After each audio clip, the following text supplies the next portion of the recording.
Hello everyone, welcome back to my channel solo traveller. This is Ram friend. और ये एक होने वाला है ओनरशिप रिव्यू आपकी मारुति की। जो आपकी ये डिज़ायर आती है 2025 मॉडल, इसका तो मेरे को ऑलमोस्ट हो चुके हैं 8 महीने के आसपास। मैंने, आप लोग काउंट कर लीजिएगा, मैंने लास्ट ईयर नवंबर में ली थी, ये परचेज़ की थी 2024 में, जब ये नई नई लॉन्च हुई थी।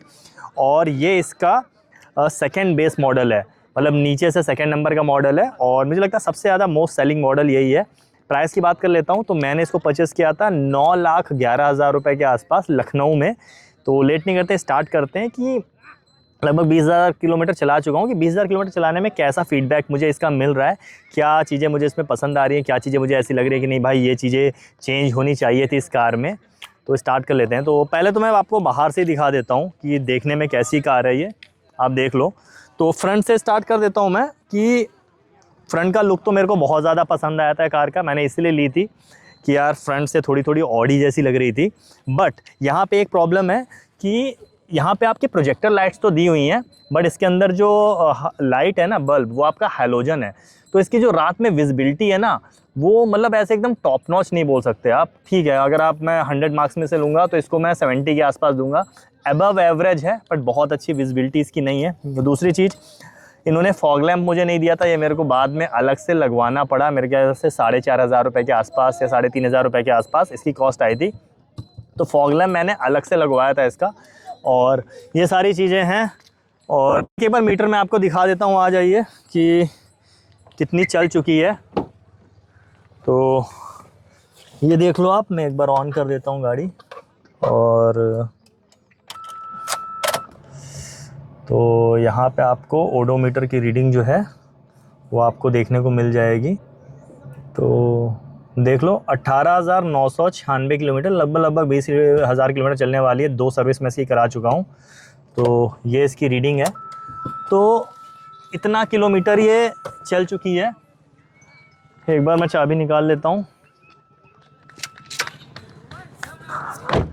तो सबसे पहले तो बात कर लेते हैं माइलेज की, कि मैंने मेन इस कार को लेने का पर्पस था मेरा माइलेज। मेरे पास ऑलरेडी i20 है एक 2019 मॉडल, तो मेरे को लगा था माइलेज बहुत अच्छा मिलेगा। और शुरू के 4 से 5 महीने मेरे को माइलेज काफ़ी अच्छा मिला भी था। बट अभी लास्ट 2 महीने से ये मेरे को 14-15 का माइलेज दे रही है। तो मेरे को कंपनी में जाके एक बार चेक कराना पड़ेगा कि क्या इशू आ रहा है, वरना उससे पहले मुझे 20 से 21 का माइलेज ईजिली इससे मिल जा रहा था। और मेरी ज़्यादातर जो रन रहता है ना, वो सिटी में रहता है। मेरे को मतलब हाईवेज़ पे बहुत ज़्यादा रन नहीं रहा है। मैं लखनऊ में हूँ, तो लखनऊ की सिटीज़ में ही चलाता हूँ। तो मेरे को 20 के आसपास का माइलेज मिल रहा था। अभी पिछले 2 महीने से के आसपास से मेरे को 14-15 का मिल रहा है। तो वो मेरे को एक बार चेक कराना पड़ेगा। एक बार मैं आपको इंटीरियर का भी दिखा देता हूँ कि कैसा है। तो आप देख लो, ऐसा कुछ इंटीरियर है और काफ़ी सही है। मतलब कंफर्ट बहुत अच्छा है, सीट्स का कंफर्ट बहुत अच्छा है, थाई सपोर्ट भी ठीक ठाक है। मेरी हाइट 6'2" है, ऊपर भी ठीक ठाक स्पेस है। तो ये चीज़ मेरे को कभी टच नहीं होती है। और इसकी जो सीट है ना, ये आपकी नीचे की तरफ भी एडजस्टेबल हो जाती है। मतलब कि आप सीट की जो हाइट है वो भी आप एडजस्ट कर सकते हो। तो ये काफ़ी अच्छा फीचर है। ये सेम फीचर मेरी i20 में था। तो मैंने इसको लेने से पहले चेक किया था कि भाई ये फीचर इसमें चाहिए, क्योंकि हाइट ज़्यादा होने की वजह से अगर आप सीट एडजस्ट नहीं कर सकते हो, इसको डाउन नहीं कर सकते हो, तो कई बार ये होता है ना, ऊपर ये छत जो है ये सर से लड़ती है। बट एक चीज़ इसमें मैं मिस करता हूँ, वो क्या है कि इसका जो ये आपका स्टीयरिंग है, ये रीच एडजस्टेबल नहीं है। मतलब इसको मैं ऊपर नीचे तो कर सकता हूँ, बट इसको मैं अपनी तरफ खींच नहीं सकता। तो वो चीज़ रहता तो और ज़्यादा बेटर रहता। और बाकी सारी चीज़ें अच्छी हैं। एसी इसकी मैं आपको एक बार दिखा देता हूँ। तो इसमें आपको प्रॉपर ऑटोमेटिक एसी देखने को मिल जाती है। बट यहाँ पे एसी का फीडबैक मैं देना चाहूँगा कि जो एसी है ना, ये बहुत ज़्यादा अच्छी नहीं है। आप मतलब ठंडी उंडी में तो ज़्यादा एसी नहीं चलाना पड़ता। अभी जैसा मौसम चल रहा है बारिश वारिश का, तो अच्छे से काम करती है। बट जब आप एकदम हार्डकोर गर्मी होती है ना, मई जून की गर्मी, वहाँ पे इसका जो एसी का वर्क होता है ये बहुत अच्छा काम नहीं करता। काफ़ी ज़्यादा टाइम ले लेती है कूल करने में। और अगर आप ऐसी जगह खड़े हो जहाँ पर सीधे धूप आपके पास अंदर आ रही है, तो भी इसका जो एसी की इफेक्टिवनेस है वो उतनी ज़्यादा पता नहीं चलती। बाकी कैबिन की लाइट वाइट आप देख लो, तो वार्म लाइट दी गई है, अच्छी सारी चीज़ें हैं। तो ये तो मेरे को पसंद आ गई है। वार्म लाइट, पीछे की तरफ भी इसकी लाइट वाइट दे रखी गई है, वो सारी चीज़ें। पीछे की सीट अगर आप देखोगे एक बार खोल के, तो पीछे की सीट का भी कंफर्ट काफ़ी ज़्यादा अच्छा है, कोई प्रॉब्लम नहीं है। और यहाँ बीच में देखो ये हैंडल्स भी दे रखा है। तो कंफर्ट के मामले में बहुत अच्छी कार है। अगर आपको मैं कंफर्ट की बात कर दूँ तो काफ़ी कुछ जर्नी मैंने की हुई है इससे, तो कंफर्ट के लिए बहुत अच्छी कार है। मेरे को अंदर बैठ के कभी भी कोई प्रॉब्लम नहीं आई है, बहुत मज़ा आती है चलाने में, चाहे मैं हूँ, चाहे मेरा को पैसेंजर हो, चाहे फैमिली वाले पीछे बैठते हैं। तो कंफर्ट अच्छा है, लेग रूम अच्छा आपको मिल जाता है। अब बात कर लेते हैं ड्राइविंग एक्सपीरियंस की एंड पावर की। तो बाहर चल के बात करते हैं एक बार। तो भाई ड्राइव एक्सपीरियंस जो है ना इसका, उसमें मैं थोड़ा सा मतलब जो पुरानी वाली आपकी डिज़ायर थी ना, उसको मैं ज़्यादा मार्किंग दूंगा। यह आपका 3 सिलेंडर हो गया है। पावर जहाँ मेरे को याद है 80 bhp के आसपास पावर है इसकी, और 111 यानी 111 के आसपास टॉर्क है।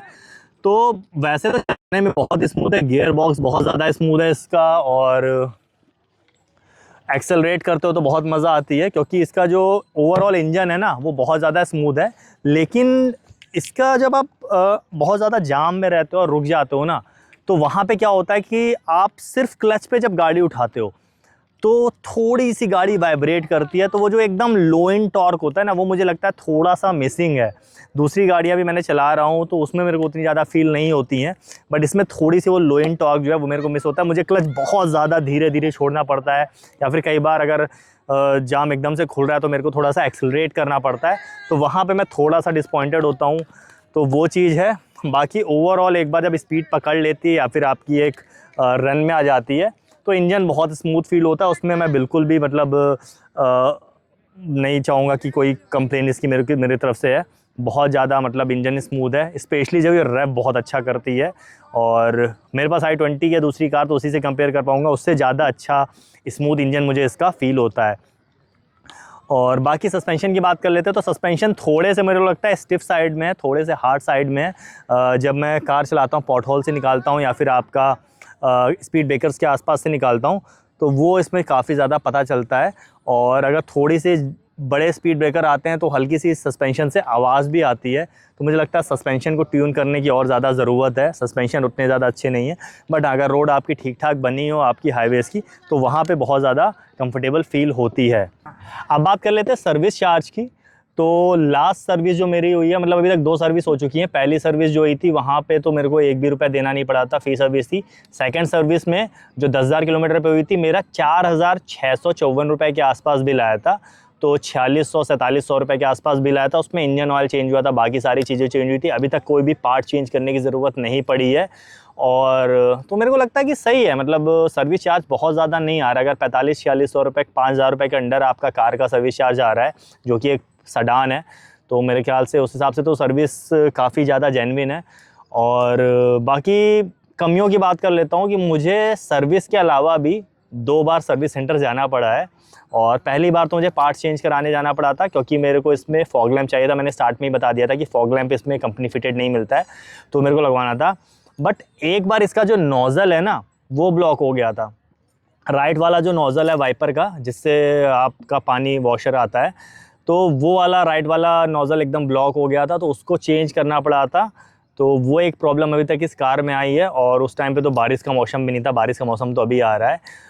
और कुछ तो चेंज नहीं कराना पड़ा। एक बार एसी के लिए मैं गया था, मेरे को ऐसा लग रहा था, जैसे मैंने आपको बताया कि एसी बहुत अच्छा काम नहीं करती है, तो गर्मी के मौसम में मुझे ऐसा लग रहा था कि एसी काम नहीं कर रही है। फिर मैं गया वहाँ पे चेक करवाया, उन्हें एसी वेसी सारी चेक की, तो उन्होंने बताया कि नहीं भाई, एसी जो है अपना अच्छे से काम कर रही है और उसका टेम्परेचर इतना ही कर पाती है वो।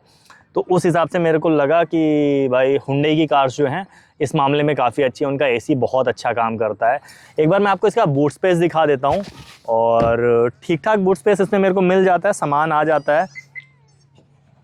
तो ये देख लो आप, तो कितना बूट स्पेस है, इतना बूट स्पेस है। ये ट्रे वे लगा रखी है, एंड इसके अंदर इसकी स्टेपनी भी है। मैं दिखा देता हूँ। तो ये स्टेपनी अभी तक एक बार भी यूज़ नहीं हुई है, अभी तक पंचर नहीं हुई है। और ये ठीक ठाक बूट स्पेस आपको इसमें मिल जाता है। तो बूट स्पेस के हिसाब से तो मैं खुश हूँ कि सामान वामान मेरा जो है वो पूरा आ जाता है, शायद बन नहीं हुई सही से। हाँ, तो बूट स्पेस से तो मैं काफ़ी खुश हूँ। मेरे को कभी भी ट्रैवल करना होता है तो मेरा और फैमिली का जो पूरा सामान है वो आराम से इसमें आ जाता है। और सफिशिएंट बूट स्पेस दे रखा है, जिस हिसाब से साइज़ है कार का, 5 लोग बैठते हैं, 5 लोग का सामान ईजिली इसमें आपका आ जाता है। फ्यूल टैंक 37 लीटर का है, थोड़ा सा बड़ा और दे देते तो मज़ा आ जाता, बट माइलेज आपका अच्छा मिल रहा था अभी तक, तो तब तक मुझे कंप्लेन नहीं थी। बट अभी जैसे माइलेज काफ़ी एकदम ड्रामेटिकली ड्रॉप हो गया है, तो वो थोड़ी सी प्रॉब्लम है। बाद में मैं सर्विस सेंटर जाऊंगा कुछ टाइम में, तो इन केस क्या बोलते हैं सर्विस सेंटर वाले, वो मैं आप लोग को बता दूंगा। बाकी एक बार इंडियन रोड के हिसाब से भी मैं आपको बता देता हूँ। सस्पेंशन मैंने आपको स्टार्टिंग में बता दिया था कि थोड़े से स्टीफर साइड में है। अगर पॉटहोल ज़्यादा होते हैं तो पता चलता है आपको कि हाँ भाई ऊबड़ खाबड़ रोड पे गाड़ी चल रही है। और यहाँ पे जो वेरिएंट है इसमें मेरे को आपके एलॉय व्हील्स नहीं मिले थे, या आपके नॉर्मल जो आयरन व्हील्स होते हैं वही वाले मेरे को मिले हुए हैं। तो फ्रंट वाले में तो डिस्क ब्रेक है, पीछे वाले में आपका ड्रम ब्रेक मिलता है। और ग्राउंड क्लियरेंस जो इसकी है ना वो ठीक ठाक है। स्पेशली अभी भी मैं जहाँ पे शूट कर रहा हूँ तो रास्ता जो मेरा था वहाँ पे अच्छे खासे स्पीड ब्रेकर्स आए थे, पॉटहोल आए थे, बट गाड़ी कहीं पे भी टच नहीं होती है। तो उस हिसाब से मैं हैप्पी हूँ कि ग्राउंड क्लियरेंस अच्छी मिली है इंडियन रोड्स के हिसाब से। कभी मेरे को सोचना नहीं पड़ता कहीं से निकालते टाइम पे, तो गाड़ी जल्दी टच नहीं होती। ब्रेकिंग भी इसकी अच्छी है, इफेक्टिव है। और 2-3 बार ऐसे इंसिडेंट हुए हैं कि मुझे सडन पैनिक ब्रेकिंग करनी पड़ी है, तो वहाँ पे मैं इससे सेटिस्फाई रहा हूँ कि ब्रेकिंग अच्छी है, कभी कोई प्रॉब्लम इसमें फेस नहीं करना पड़ा। मेरे ख्याल से रीज़न ये भी हो सकता है कि कार का बहुत ज़्यादा वेट नहीं है, बट जो भी रीज़न हो ब्रेकिंग से मैं सेटिस्फाई हूँ इसके। अब बात कर लेते हैं ड्राइव फील की। तो मैंने स्टार्ट में आपको बताया था कि इंजन बहुत अच्छा रेव करता है और लो एंड टॉर्क की मेरे को थोड़ी सी कमी पता चलती है। स्टीयरिंग का जो फीडबैक है ना वो थोड़ा सा, मतलब इससे मैं हल्का से डिसपॉइंटेड हूँ। अगर आप कार चलाने के शौकीन हो कि आपको कार चलाने में बहुत मज़ा आती है, तो उस हिसाब से इसका स्टीयरिंग नहीं है, इसका फीडबैक उतना अच्छा स्टीयरिंग का नहीं है। थोड़ा सा ये मेरे को थोड़ा सा लाइटर साइड में फील होता है। थोड़ा सा और वेट डालना चाहिए था स्टीयरिंग पे, ताकि आपको ड्राइव करते समय और ज़्यादा मज़ा आए। बाकी जो मटेरियल यूज़ हो रहा है, जाके ये सारी चीज़ें हैं, साउंड क्वालिटी वो सारी डिसेंट है। स्पेशली इसका जो इंफोटेनमेंट सिस्टम आप देखोगे ना, तो इसका जो टच स्क्रीन है वो बहुत अच्छा काम करता है। देखो आप, बहुत स्मूथ काम कर रहा है इसकी टच स्क्रीन, और जो भी चीज़ें हैं बहुत ज़्यादा स्मूथ काम कर रहा है आपका।